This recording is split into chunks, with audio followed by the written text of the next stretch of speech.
Welcome back to the channel, everyone. Today we are diving into a deeply moving story about self-worth, family dynamics, and the courage it takes to stand up for yourself when the people you love the most take you for granted.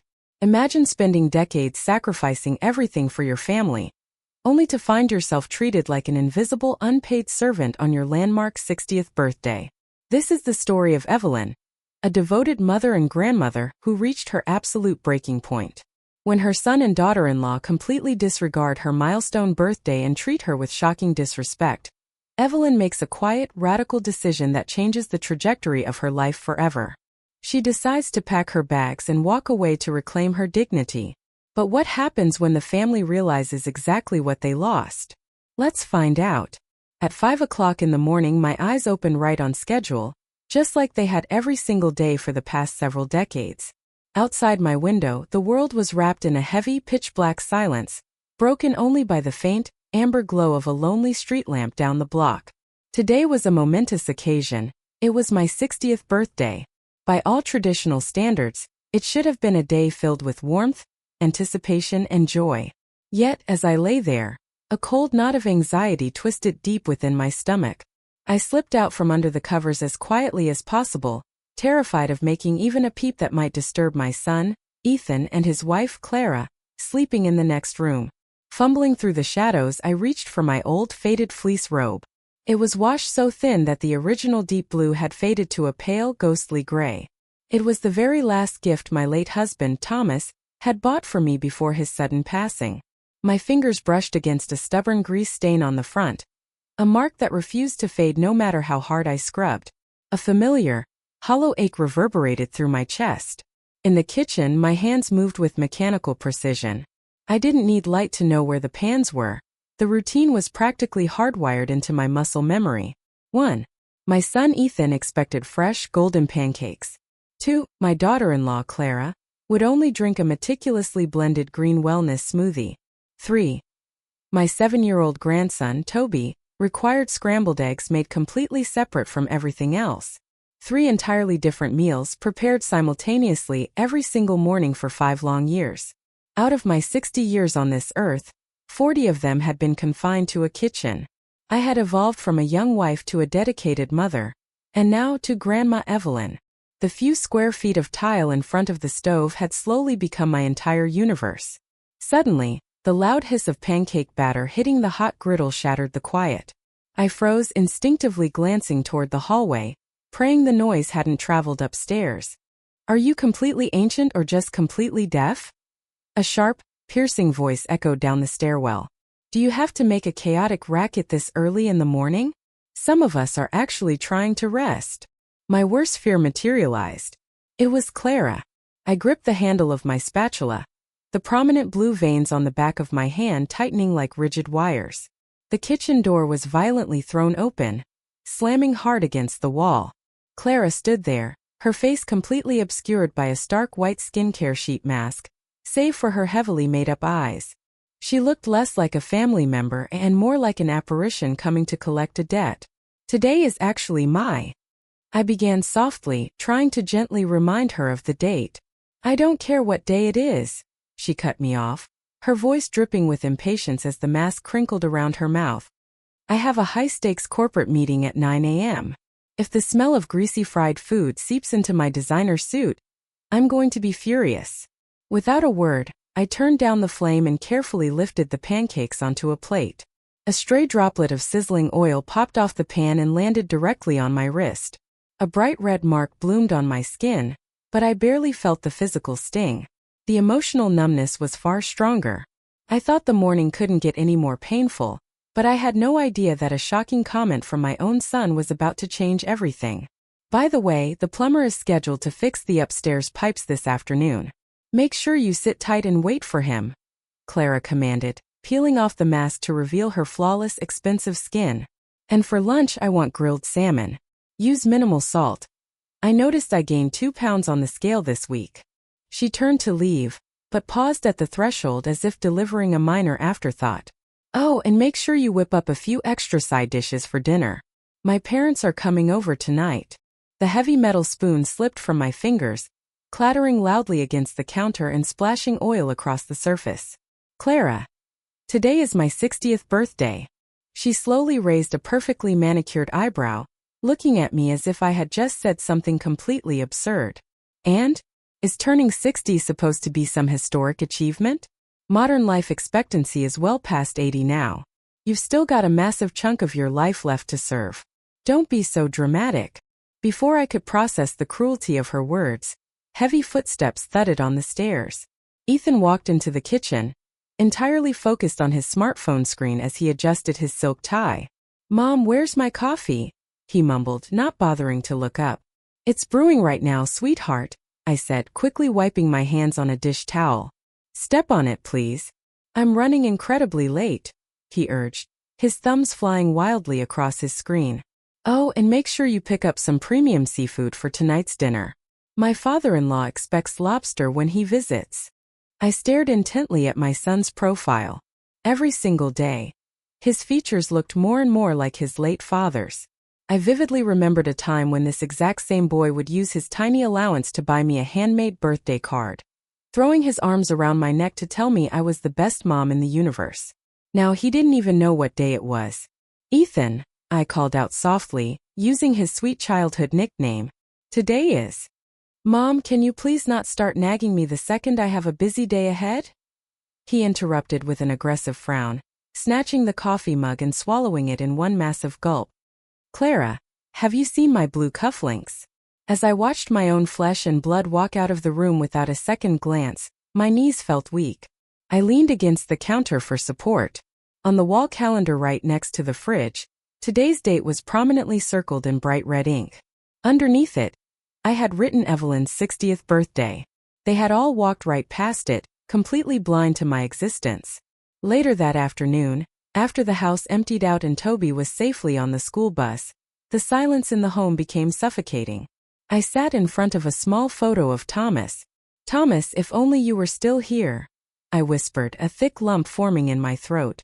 I remembered the harrowing day he received his terminal diagnosis. He had held my hand tightly and whispered, "Evelyn, promise me that after I'm gone, you will finally live for yourself." At the time I had sobbed uncontrollably, unable to imagine life without him. Now I realized he must have foreseen the true dynamic of this household long before he passed. By evening the house was alive with loud laughter. Ethan's in-laws had arrived, and the entire family was gathered in the living room while I slaved away over a hot stove, finishing an elaborate feast that had taken me 6 grueling hours to prepare. As I plated the final dish, a spark of resolve suddenly ignited inside my chest. I reached into the back of a junk drawer and pulled out an old digital voice recorder that Thomas used to use. I pressed the record button, slipped it deep into my robe pocket, and walked out to serve dinner. The dining table was packed. My designated seat was at the absolute furthest corner, right next to the swinging kitchen door, perfectly positioned for me to constantly jump up and refill water glasses or clear dirty small plates. Throughout the entire meal, I was treated like a ghost. No one looked at me, no one thanked me, and Clara even openly snickered to her mother that they should just hire a professional maid instead of relying on this free labor. But the final straw came after dinner. As I was clearing the massive mountain of greasy dishes, I heard Clara's voice cut through the chatter from the living room. "Ethan, your mother is getting incredibly slow and useless. We should honestly start looking into that budget nursing home on the east side of town. It's only $3,000 a month."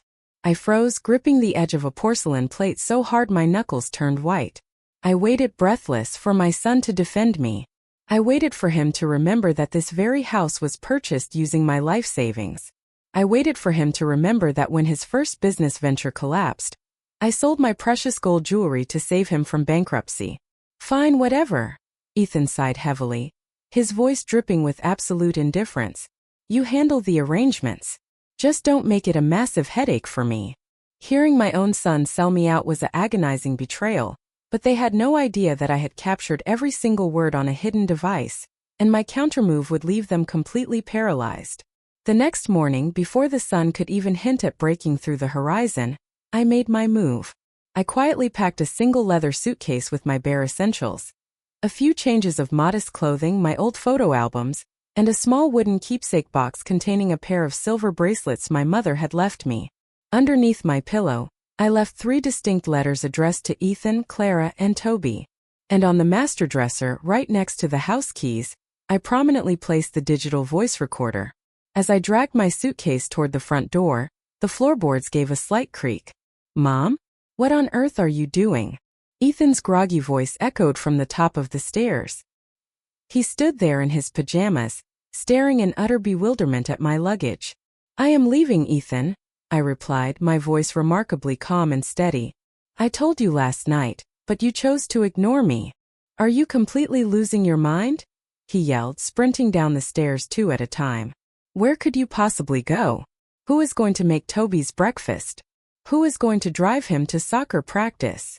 A bitter laugh escaped my lips. Even in this moment, my departure was viewed entirely through the lens of their personal inconvenience. "I am a human being, Ethan. I am your mother. I am not an unpaid slave to this household. If you want to know exactly why I am walking out that door, I suggest you go upstairs and listen to the audio recording waiting on your dresser."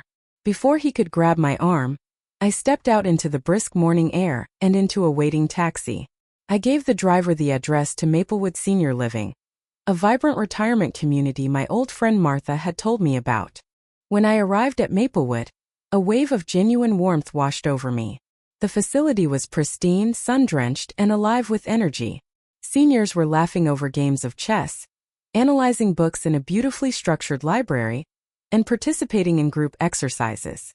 Within my very first week, the community director discovered my extensive background working in commercial kitchens and offered me a position leading a bi-weekly home-style culinary class for the residents, complete with a generous stipend of $200 per session. For the first time in years, I wasn't just a piece of household furniture. I was an instructor. I was respected. I was visible. But my peace was briefly interrupted a few days later when Ethan and Toby appeared at the security gate. Toby ran into my arms, sobbing hysterically and begging me to come home. Ethan stood behind him, looking completely gaunt, his eyes bloodshot and rimmed with deep red circles. "Mom, I listened to the entire recording," Ethan whispered, his voice trembling violently as he took my hand. "I had absolutely no idea Clara talked to you like that. I am so incredibly sorry. Please pack your things and come back home. We need you." I gently but firmly pulled my hand away from his grasp. "Did you truly not know, Ethan? Or did you simply find it convenient to look the other way because it kept your household running smoothly without you lifting a finger?" He dropped his gaze to the floor, completely unable to meet my eyes. "Mothers are human beings, Ethan," I said softly but with immense weight. "Our hearts bleed and they can shatter. I love you and I love Toby with all my soul. But I will never return to that house to be treated like an invisible maid. I have a life here. I have an identity." Ethan left that day with tears in his eyes, but a shocking media twist was about to thrust our private family drama into the local spotlight, forcing Clara to make a desperate move. The very next morning, my world was completely turned upside down. The local community newspaper had sent a freelance reporter to cover Maplewood's monthly talent showcase, where I had demonstrated my signature meatball recipe. When I stepped into the lobby for breakfast, the community director proudly handed me the morning edition. There, right on the front page of the regional section, was a large photo of me smiling warmly over a steaming pot, under the bold headline, "Reclaiming Dignity at 60, Local Housewife Steps Out of the Shadows to Become an Inspirational Culinary Mentor." The article detailed my journey of moving out to pursue personal independence and self-worth, explicitly addressing the cultural epidemic of families treating aging elders as invisible, free labor. Within hours, the story went viral locally. My phone rang off the hook with messages of overwhelming support from old neighbors, former colleagues, and strangers. Naturally, the massive public exposure put an intense pressure cook environment on Ethan's household. While the article had carefully omitted their real names to protect their privacy, anyone within their social and professional circles could easily piece the details together. Ethan called me, completely overwhelmed, stating that Clara's parents were absolutely furious over the public shame, and his colleagues at the office were whispering behind his back. Yet, instead of reacting with anger, the crushing weight of reality finally forced a deep psychological breakthrough within my family. Over the weekend, Ethan requested to visit me completely alone, carrying an elegant, beautifully decorated cake box from a premium bakery. "What is this, Ethan?" I asked, placing the heavy box on my small dining table. "It's a real birthday cake, Mom, to make up for the horrific one from last year," he said, his voice breaking entirely as he knelt tightly by my chair. "Last night I finally found and read the personal diary you left behind in your dresser drawer. I read about how you taking care of Dad completely alone for 2 agonizing years. I read about you sacrificing your only valuable inheritance to pay off my business debts. I have been an absolutely horrific, ungrateful son." As I smoothed his hair, my own tears began to fall. "You are not a horrific son, Ethan. We just both desperately needed to step back so you could learn how to grow." He wiped his face and took a deep, shaky breath before delivering the final piece of news. "Clara and I have officially separated. She moved back in with her parents 2 weeks ago." I gasped softly. "Why? Because of the public scrutiny?" "No," Ethan shook his head gently. "Because after she heard your words on that recording, about mothers having hearts that can break, it triggered something deep inside her. She finally admitted to me that she grew up watching her own mother abuse and humiliate her grandmother in the exact same way. She genuinely thought that psychological cruelty was the normal, standard dynamic of a household. I suggested she seek professional counseling to heal that generational trauma, but she panicked and fled. But Toby is with me now, and he's already learning how to take care of himself. He beats his own eggs for breakfast and tells me, 'Grandma taught me how to do this.'" A profound sense of peace and closure washed over my entire body. My radical choice to walk away hadn't broken my family. It had saved them. It had forced my son to wake up, fractured a toxic cycle of generational trauma, and taught my young grandson the true meaning of respect. I looked out the window at the beautiful golden leaves gently drifting off the trees, completely bathing the courtyard in warmth. At 60 years old, my traditional hands-on caretaking duties had finally come to an end, but my true life, filled with purpose, independence, and authentic family love, was only just beginning.